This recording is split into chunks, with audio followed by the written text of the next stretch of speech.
So hi, everybody. Welcome. We're very excited to be here to present to you some information about environmental justice in trucking. I'll be moderating today's webinar and to kind of give you an overview of what you'll be expecting today. Next slide, please. We will be talking to Dr. Kate Hyun, and she'll be presenting on the post-pandemic last mile delivery and equity impacts. And then also we'll have a presentation about the freight land use and environmental justice in North Central Texas, given by Collin Moffett. Next slide, please. So the Saving Money and Reducing Trucking Emissions Program, or SMARTE program, is a program that was developed to help local trucking industry and also vendors and local governments to work together so that we can reduce our emissions and help the trucking industry reduce their cost by providing strategies that will reduce their emissions and their fuel costs. So we work towards building relationships within the trucking industry, and they also share information about the strategies to those businesses and vendors. We connect smart way verified technology to the owners and operators and also fleet managers in our region so that that can help improve our emissions. Let's see, and now I'd like to introduce our first presenter. Dr. Kate Hyun is an associate professor in the civil engineering at the University of Texas at Arlington. Her research centers on big data analytics using intelligent transportation systems technologies for various applications, including community mobility modeling, traffic monitoring and operation, freight transportation planning, safety and travel behavior studies. And Dr. Kate Hyun has conducted more than 30 research projects and secured $4.6 million of research funding for the past 5 years from multiple sources, including NSF, National Academy of Medicine, and federal, regional, and local agencies. Please welcome Dr. Kate Hyun. Thank you, Hong, for the nice introduction. Start my video. Good morning, everyone. I'm Kate Hyun. I am an associate professor at UT Arlington. Today, I'm going to present one of my research projects that's conducted for the past 2 years, titled Post-Pandemic Last Mile Delivery and Equity Impacts. Next slide, please. So in this presentation, I'm going to talk about some motivation behind this project, then I'll walk you through some data, and then mainly talk about the two analyses that we've done regarding the last mile trip predictions using the scenario development and also the equity assessment. Next slide. So starting from the motivation. So online shopping or the e-commerce has been gradually increasing past 10 years. One of the statistics shows that e-commerce was growing an average of 15% year over year from 2009 to 2019. But in 2020, when we have the pandemic, the first quarter of 2020, we saw 10 years of growth in just about 3 months. Next slide. And according to a survey from McKinsey, people are intending to make their purchases online even after the COVID-19. So the commodity they purchase online are diverse, from some essential commodities like a grocery, household supplies, to non-essential goods such as appliance, wellness related, or the apparel. And they also found that this online shopping intent and trends is strongest for younger generations like millennials or the Gen Z, Gen X. And and also the higher income earners. Next slide. So we clearly saw that the COVID-19 increased the online shopping activities, which eventually creates a different trend for the last mile delivery. So basically consumers expect fast delivery. And the fast delivery creates the delivery trend frequent and more fragmented. So in January 2021, the Target reported that their same-day shipping service grew 193% during holiday season. Because the service provider or the retailers needs to get the product to their customers quickly, so they now opt to use everything internally, such as they're using their own fleet of vehicles or the personal vehicle to fulfill orders. Next slide. All of this increased supply, increased demand creates more negative impacts over the network, the transportation network systems, including congestion, safety problems, or more emissions.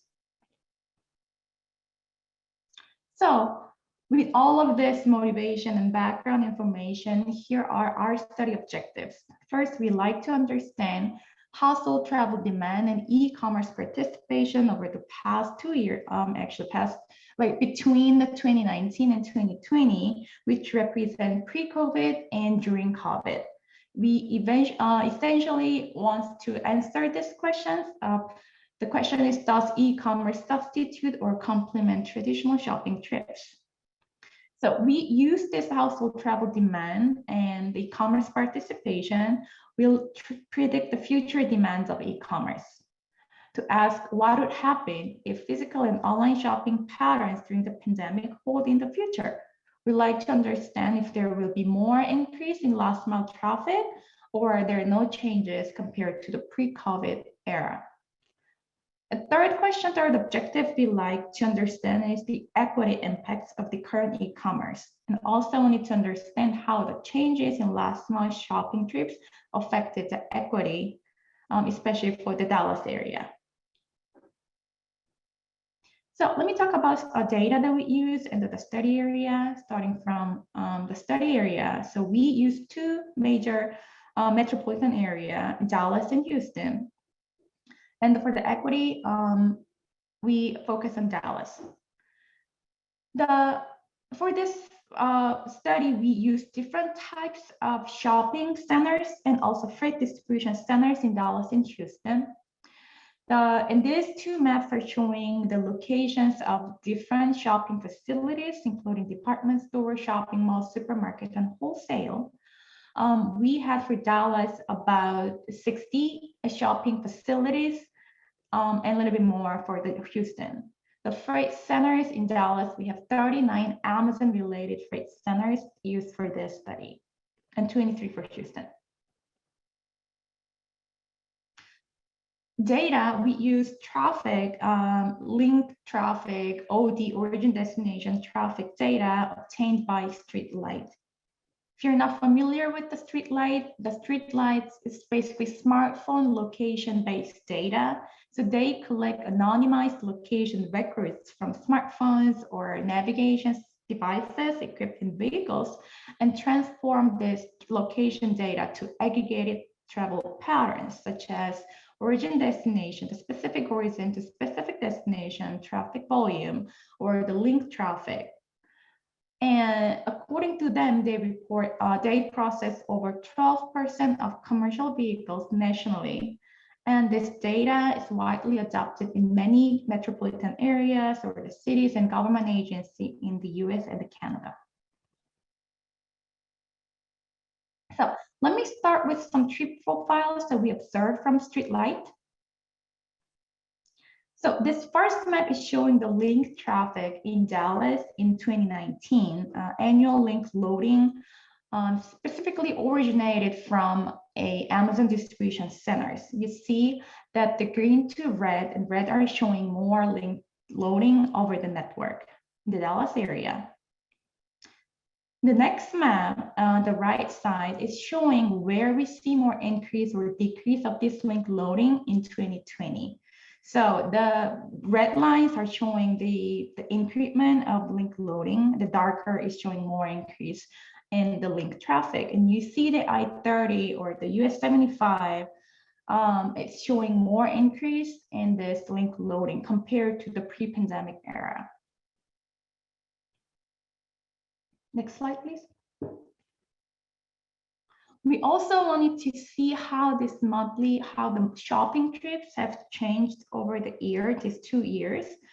And this one is showing the monthly shopping trips for Houston and Dallas from January 2019 to December 2020. For the 2019, if you see that you're seeing pretty constant pattern over the year, there is a little peak during the holiday season from November to December. And it went all the way down the first quarter of 2020 and has a big dip during the lockdown period and slowly picking up its trips again and gradually increasing towards the end of the 2020. But it never recovered to the level of what we saw in 2019 holiday seasons. Next slide. What's more interesting is actually we break down this overall shopping trips by the type of shopping facilities. So this graph is showing 4 different shopping facilities, the same, the trip from 2019 to 2020. Let me take this yellow triangle line as an example. It's showing the shopping mall. You see it's stable for the 2019, and then it has a peak, the uprise in the holiday season, and then it's getting dropped. Then it goes all the way almost to zero in April 2020, which we actually had the lockdown period. After that, we're seeing more gradual increase, and it's picking up towards the end of the 2020. So if you look at the green, that's a supermarket. It shows the gradual decrease pattern for the 2 years, similar to the department store. But if you look at the very bottom, the wholesale, you see it's constant. It does not really seem to be affected by the COVID. You see the 2020, the March, you see a little bit peak of the uprise in March. If everyone remember the panic buying right before the lockdown, like toilet paper buying, I think, and this graph is actually picking up that trend, the wholesale stores. Next slide. We also look at the trips from distribution centers to home or a block group, and we call this last mile trips for this presentation. Also for Houston and Dallas. If you look at the Dallas, which is the navy line, the 2019, very similar to overall shopping trip, stable, but a little bit increase in the holiday season, and then coming back to normal range. But if you see the February, just onset of the COVID, it's decreased, and then it's increasing, like keep increasing until the end of the 2020. The Houston, we see a little bit more variation here and there, but it also has some up and down for this last mile trip patterns. Next slide, please. So using this trip patterns that we observed from street line, we created some scenarios and make future predictions. So for the scenario development, we created 4 different scenarios based on 4 noticeable periods from 2020. So for the first few months, January, February, it's a normal. We didn't have COVID yet, so we defined those 2 months as a normal. And then the peak period, which we have a lockdown. And then recovery, like May to July, where the business started to open and everything is getting back to normal. And then the stable period is the end of the 2020.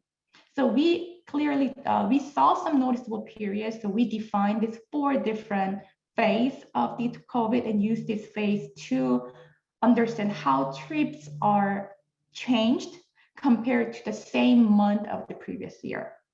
So based on this different trip rates, trip trends, we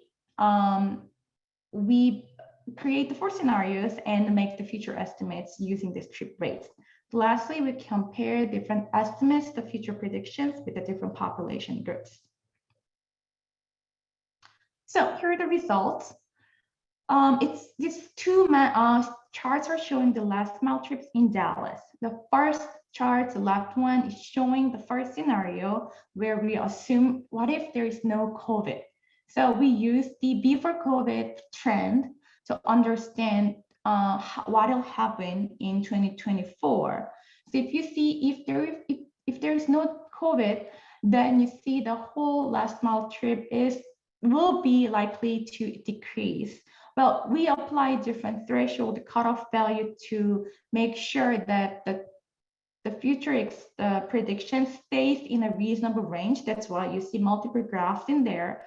I'm not going to go deep in those mathematical formulation, but overall, you see gradual decreasing pattern until the 2024 with the no COVID-19 scenario.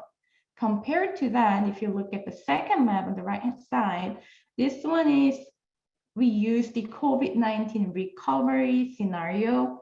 So, and it's showing increasing pattern. The yellow one, obviously there's no cutoff, so it's really exploding. But if you look at the other lines, it's where we have more cutoff values or to make it more to prediction stabilize, you see that it has some growing pattern.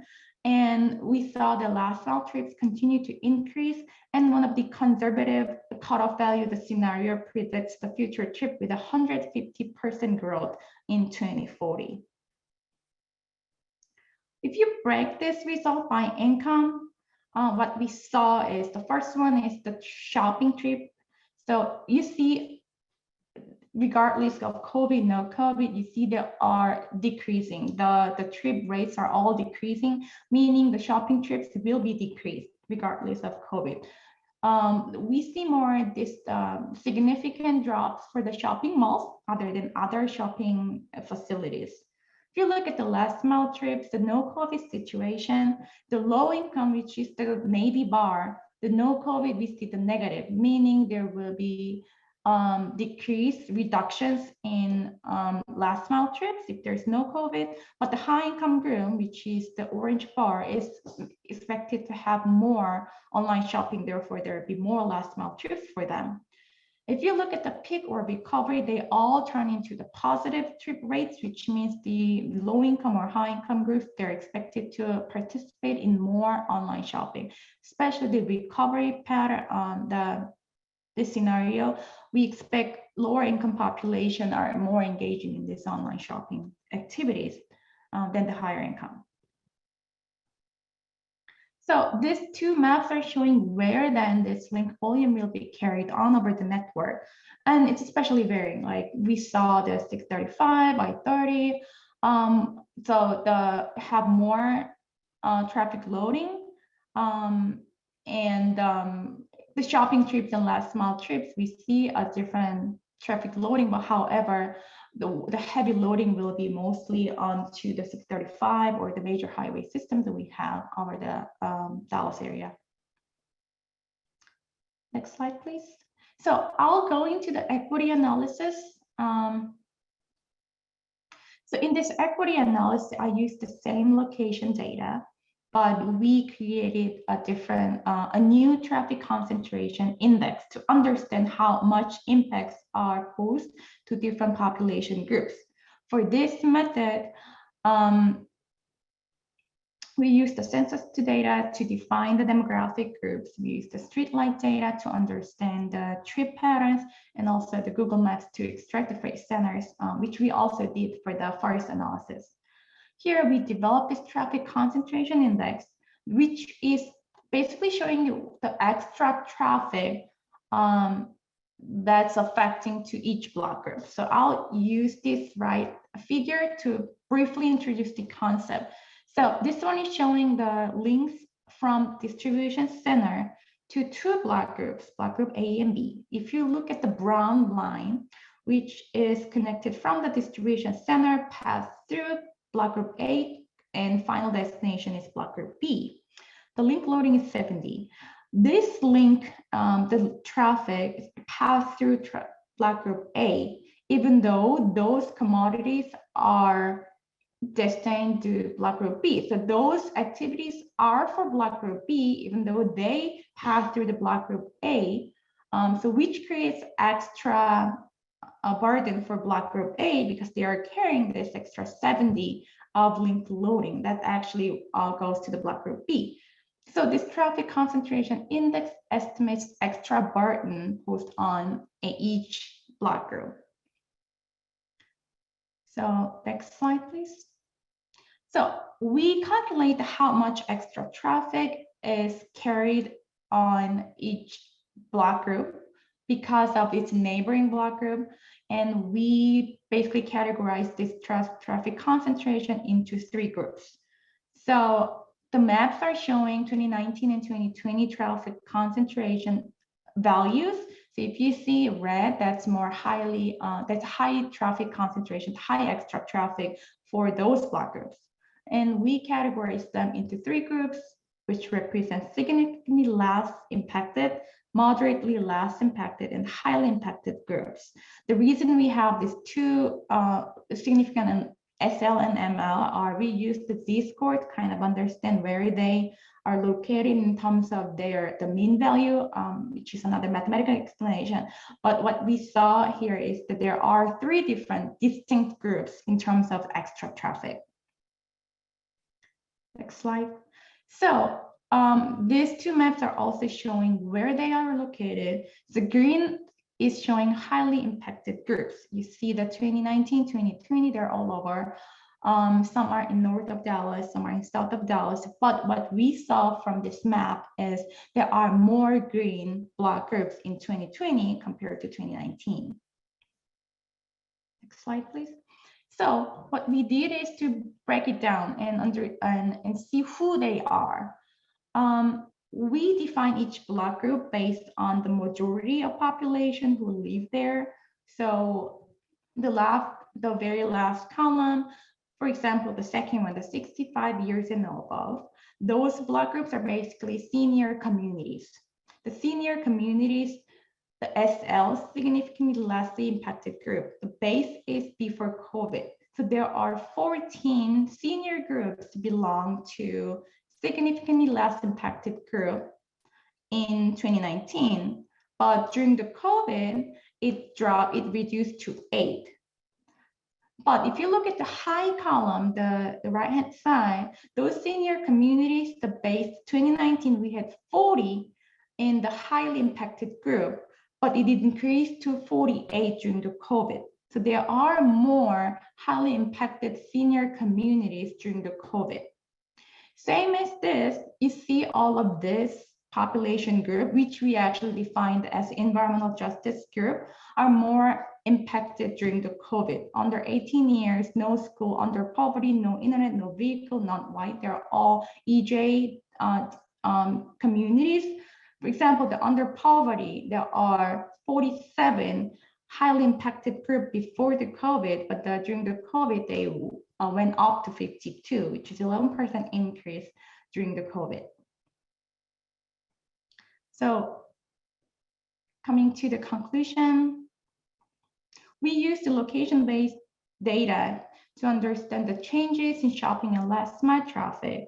We estimate the future trips for the Dallas and Houston, and using a scenario-based analysis, and also look at the equities. What we found from this study is shown the next slide. So what we found is there are significant growth in the number of last mile trips if the trip behaviors during the peak or the recovery period of COVID holds in the future. We saw that the number of trips can be up to more than 5 times higher before the pandemic in Houston and up to 2.4 times higher in Dallas. We also found a disparity in last mile trips for EJ communities. A more number of EJ groups are in the high traffic concentration clusters, which means the COVID increased the disproportionate impacts of this group. This is because the online shopping activities going into their neighborhood, which are more affluent neighborhood of EJ communities. See, that concludes my presentation. Thank you so much for having me for this opportunity, and I'll be happy to take any quick questions. I'm looking in the chat. So far, I don't see any questions. But everyone, you're welcome to put your questions in the chat, or we'll have a question and answer portion at the end as well. But thank you so much, Dr. Kate, for that very insightful information.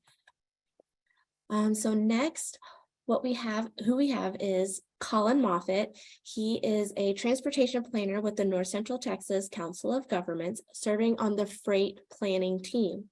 He graduated from the Urban and Regional Planning Program at the Texas A&M University and has completed numerous planning studies since joining the North Central Texas Council of Governments in 2019. Welcome, Collin. Thank you so much, Hyun. I really appreciate the introduction and the opportunity to present today.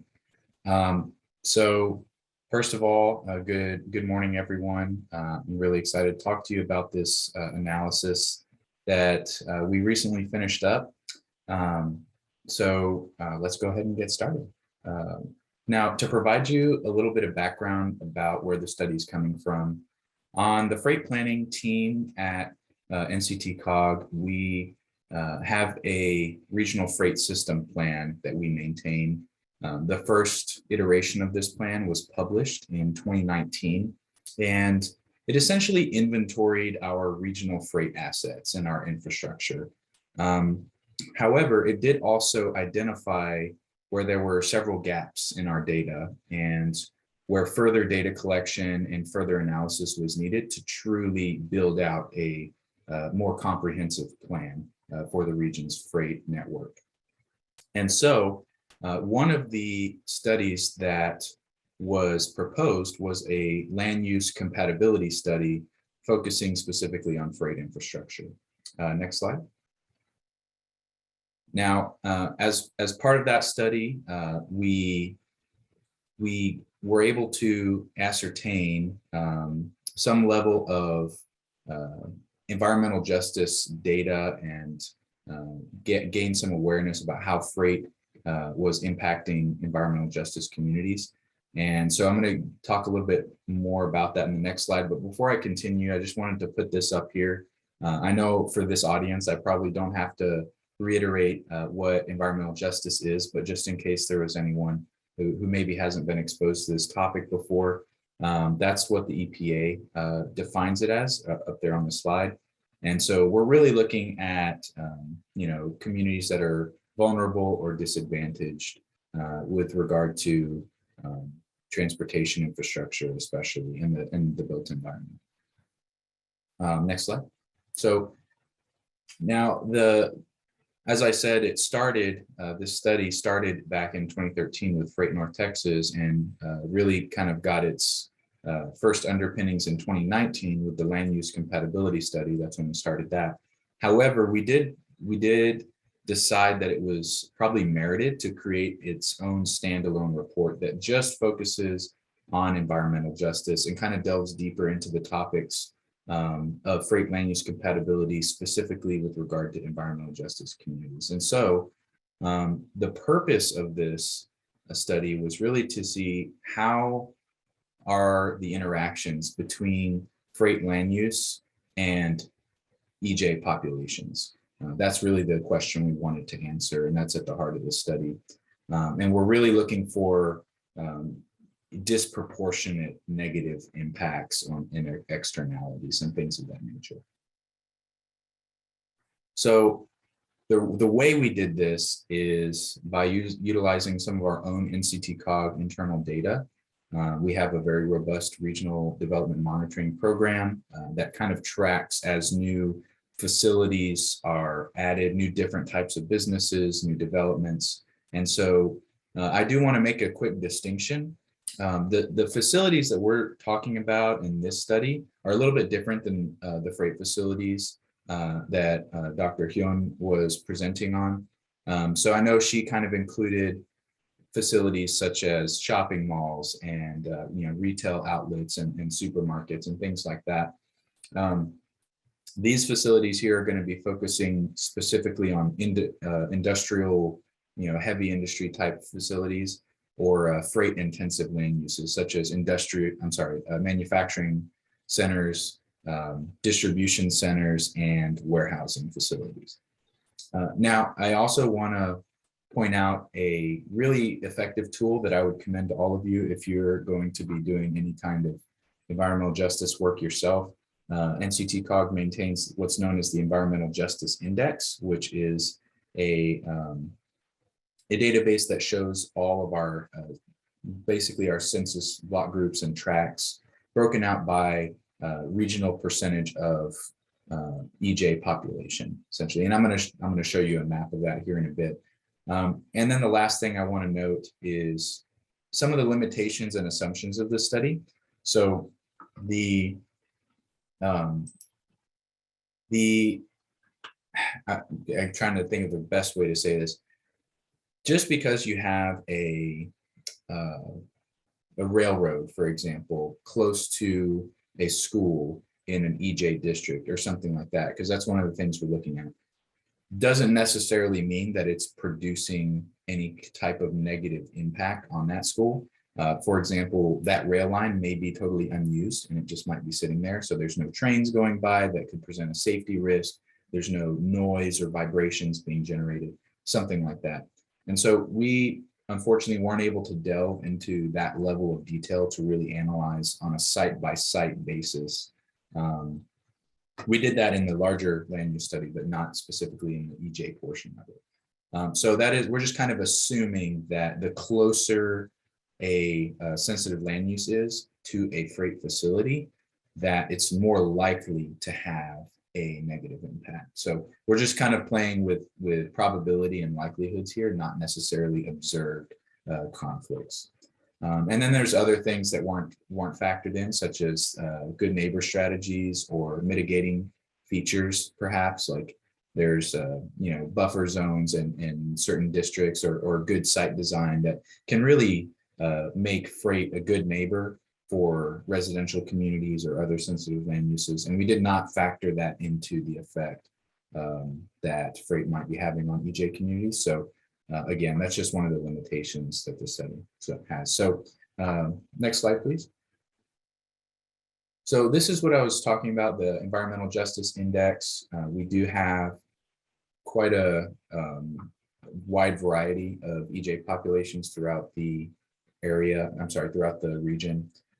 So the yellow that you're seeing there is above regional percentage poverty populations. The blue is referring to minority population, and the green is a combination of both poverty and minority population. All right, next slide. So what we're going to look at now is those freight facilities that I was mentioning earlier, specifically industrial properties, manufacturing, warehousing, and distribution centers. Next slide. So here you see there's definitely a lot of co-location with freight, these types of freight facilities and environmental justice populations. I know I believe the total percentage is about 73% of regional freight facilities fall into one of these EJ areas. So they are featured prominently in those communities. I think we still need to understand a little bit more about why that is. In the written version of the report, we do a little bit of speculation, taking a stab at things like land values. If a freight facility was built and it was perceived negatively by property developers, then it might have reduced the demand for the land surrounding it to be developed for like residential purposes, for example, thereby reducing the pricing of those homes, thereby making them more affordable for those who are impoverished. So those are just some ideas, but of course we would need to do a lot more rigorous analysis to really understand, if it was the homes that were built first and then the freight came in because it was already a disadvantaged community and the land was cheap, or something like that. So that is something we plan on doing in the future as a follow-up. So here on this slide, you can see kind of a more numerical breakdown of the map that we just looked at. And again, if you add up those percentages, any type of EJ area is going to have roughly 73% of any type of freight facility are going to fall into some kind of EJ area. And about 26% are outside of any EJ area. So again, vast majority of the 2,442 sites that we looked at as part of the study. Now, here what we're doing is we're looking specifically at a certain type of sensitive land use, in this case, schools. And we wanted to kind of see, all right, well, we know that they're co-located with EJ communities, but what effects does that really have on the EJ community? So here, typically, again, in line with the assumptions we're making at the beginning of the study, typically the closer physically that a school is to some type of freight facility, the more likelihood that there is for some type of negative interaction, especially if it's a highly used freight facility or highly used rail line, something like that. And here you see that the distance on average from freight facilities in EJ areas to freight facilities outside of EJ areas is quite significantly different. Almost twice as close in EJ areas as they are outside of EJ areas. So granted, we would expect that given the fact that the vast majority of freight facilities are in some type of EJ district. So that is to be expected, but still you can see that there is a lot more likelihood that there is some negative interaction inside EJ areas outside of EJ as compared to outside of EJ areas. All right, and what you're looking at here is a feature of the freight land use analysis more broadly. You have several different types of sites that we looked at using some small area analysis. Areas of concern are essentially sites that are not too much of an issue right now, but that have very easily the potential to develop into a land use conflict. And you have land use conflicts, which are, obviously conflicting land uses. You have industrial sites that are either poorly designed and are close to some type of sensitive land use, or just land uses that are juxtaposed that are totally incompatible. And then good neighbor sites are kind of like our shining beacons of what we want to see in terms of good design. And they are successfully mitigating any land use conflicts by the use of intelligent, thoughtful land use treatments, site design practices, or transportation practices. And so we do log those good neighbor sites and highlighted a few of them throughout the region. So you can kind of see that there are a lot of land use conflicts in areas of concern. Again, to be expected, considering the vast majority of freight facilities are in EJ areas.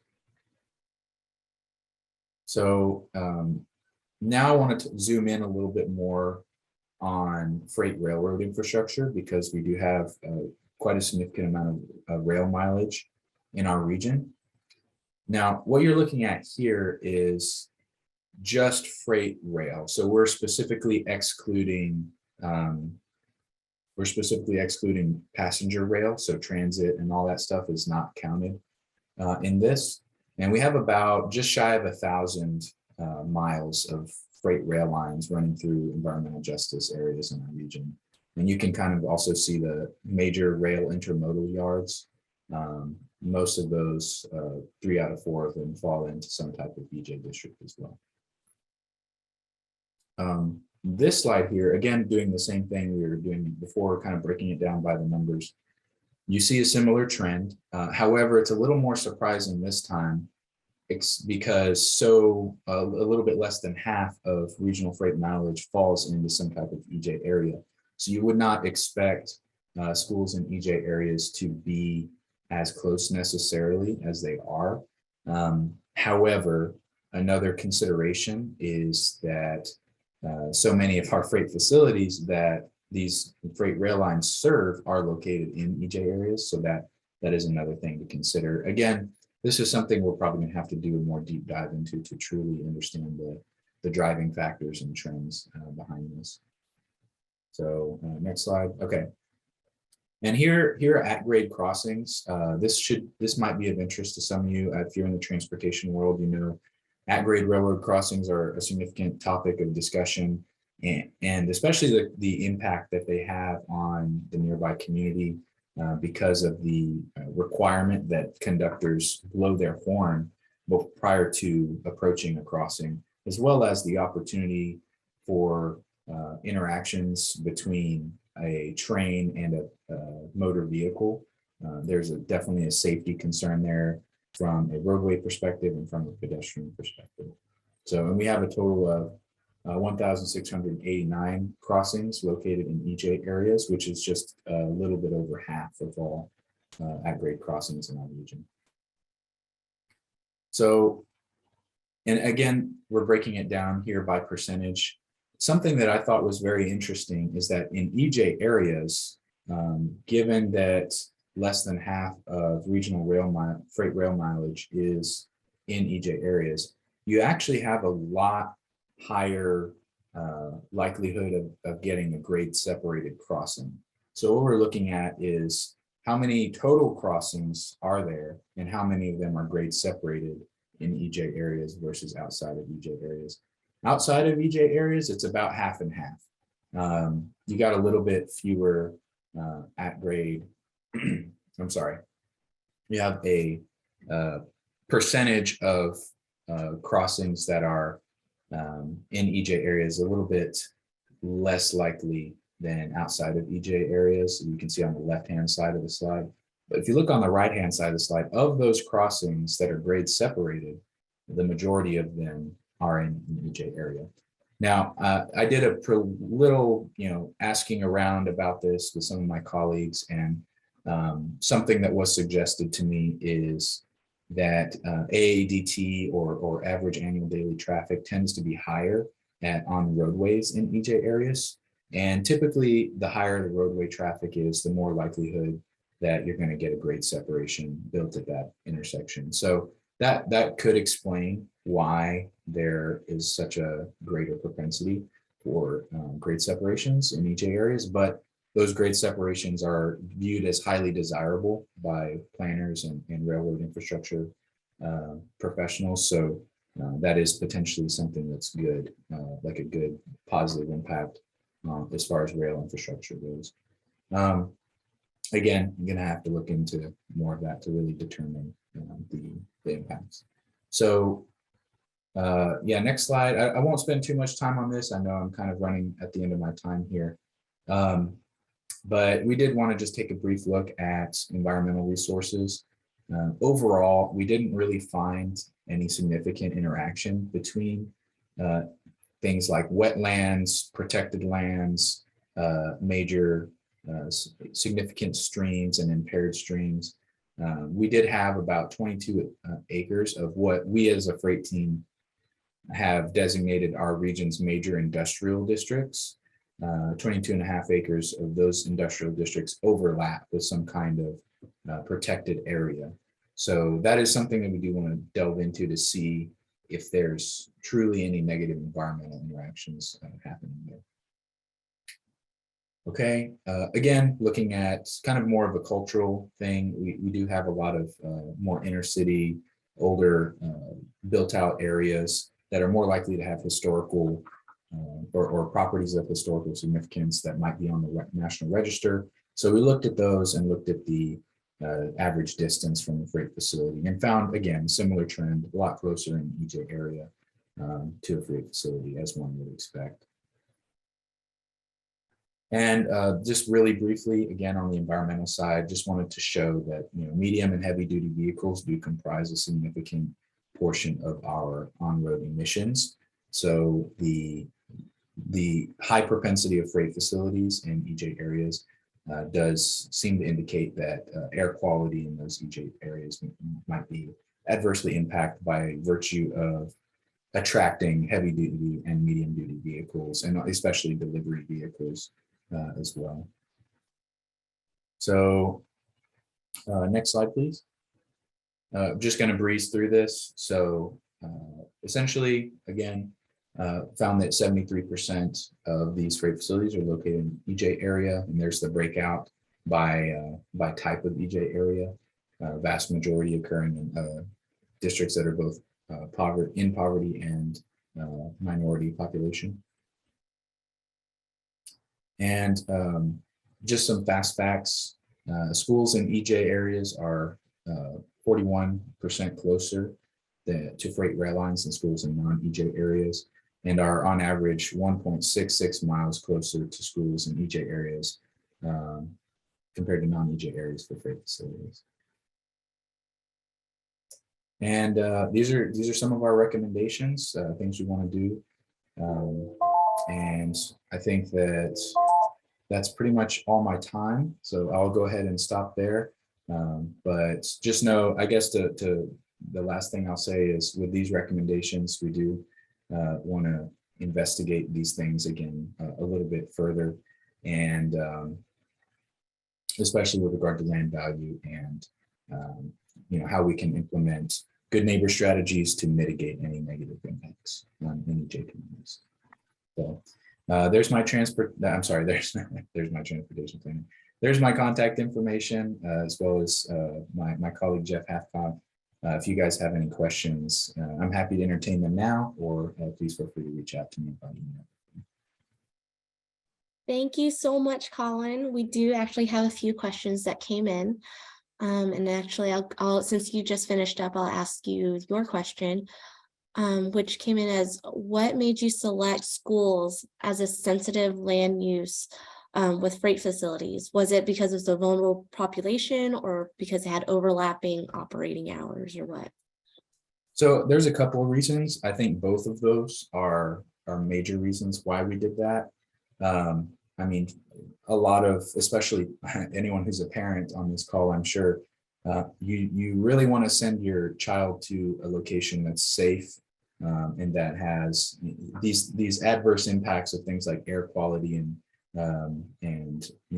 you're conducting typically what's regarded as kind of a delicate activities on a school property. So you're trying to learn, you're trying to be in classrooms. So things like blaring train horns and like feeling the ground shake beneath you as a 80-ton freight train rolls by tend to not be so good. So we thought it was a pretty clear-cut example of how negative impacts could occur from, especially like freight rail lines, but also things like heavy trucks. Heavy trucks have very poor visibility in their immediate vicinity.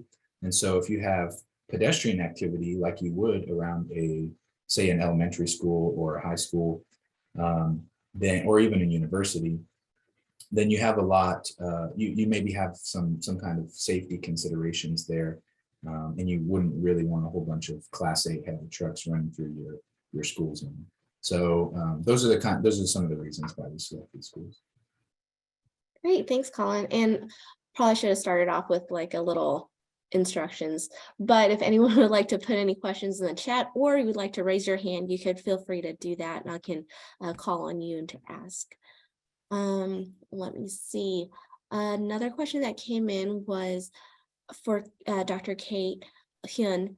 Does the data show that if the EJ communities are participating in more online shopping, that could suggest more last mile deliveries to those communities? So what we found was the traffic, right? So we really don't know their intention behind this. But what we found is the traffic, the truck traffic specifically from a distribution center to EJ communities are fewer than the traffic from the distribution center to the affluent communities. Okay, great. Thank you for that. Does anyone have any questions that y'all would like to ask? Let me see if I'll check the chat, see if there's any. I think we have a hand up.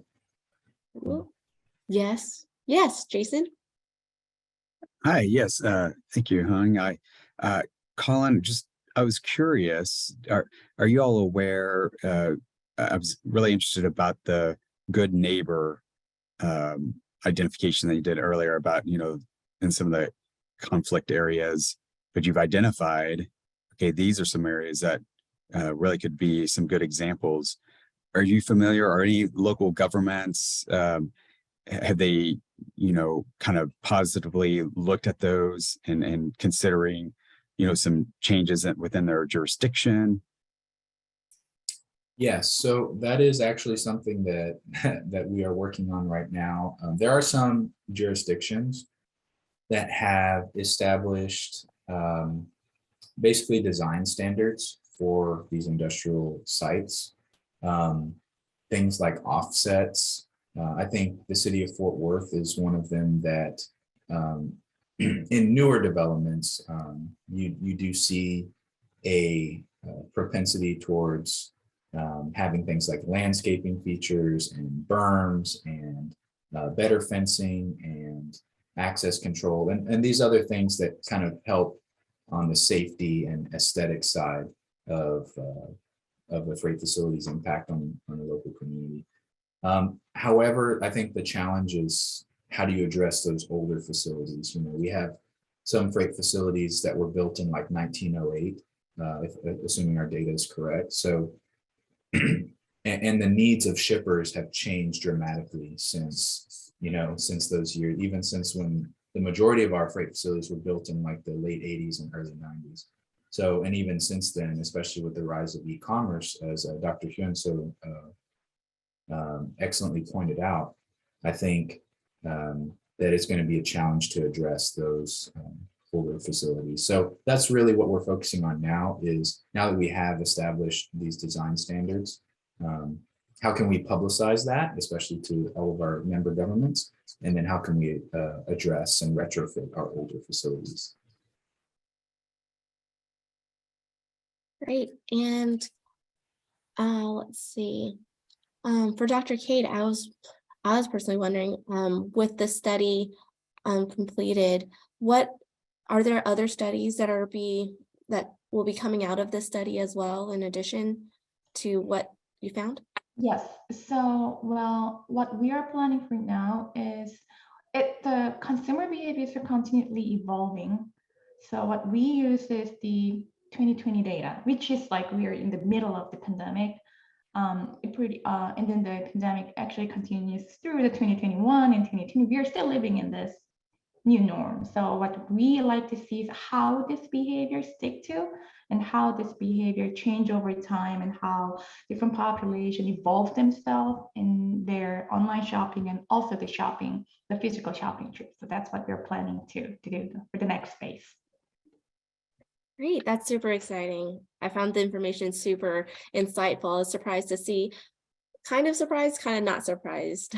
Yes, exactly. Yeah, that's what I mean. The shopping trips, especially, but that's how we can easily envision. But I was surprised that the data itself is really picked up, even the small changes and the panic buying, for example. The data picked up that we all ran through the Costco to get the toilet paper. So, so we are really excited to have this good source of the data so that we can look at the consumer behavior. And on top of that, this is just the traffic side. So what we really also wanted to understand the intention behind it, like a psychology or the behavior side, a little bit more than like why people behave and make the decision over the time. So that's I think that could be another really good research question. Right. Definitely agree. And so let's see, at this time, we'll entertain any more questions. We've got about 3 minutes left. So we'll just give like a few seconds if anyone wants to put in their questions in the chat. And also you have their contact info, our presenters' contact information as well. So you could always ask them there. I guess I don't have anything else. So I will go ahead and move on to the conclusion portion. We've got some local updates for anybody who's interested. We've got a funding rebate opportunity for freight terminal electrification. we've got about $860,000 available for anyone who's interested in electrifying their parking spaces. And then we also have the North Texas Clean Diesel Project, which has about $86,000 available for replacement vehicles or engine repowers, and for that replacements. And so both of those will be the next funding round will end January 13th, and we'll open another one if there's still funding available. Next slide, please.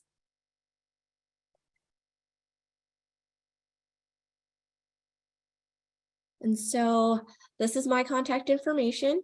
And Jason Brown, he is also we're in the same program. So if you have any questions, feel free to reach out to us. For everyone who registered, we'll be sending out the agenda and also the presentation slides. And we'll be posting up the webinar on YouTube, and also we'll be linking it on our website, the SMARTE website, for you guys to share. And let me see, this is our third webinar of this series, and we hope to see you at our next one about driver training on December 15th. So thank you everybody for participating, and thank you everyone for your questions and your attendance, and we hope that you found this webinar incredibly insightful as much as I did. Thank you so much. Thank you to our presenters and everyone else. Yes, thank you, everyone. We really enjoyed it and appreciate you joining us. So, till next time. Yeah, till Have a next good day. time. Thank you. Thanks, everyone. Appreciate Thank it. you.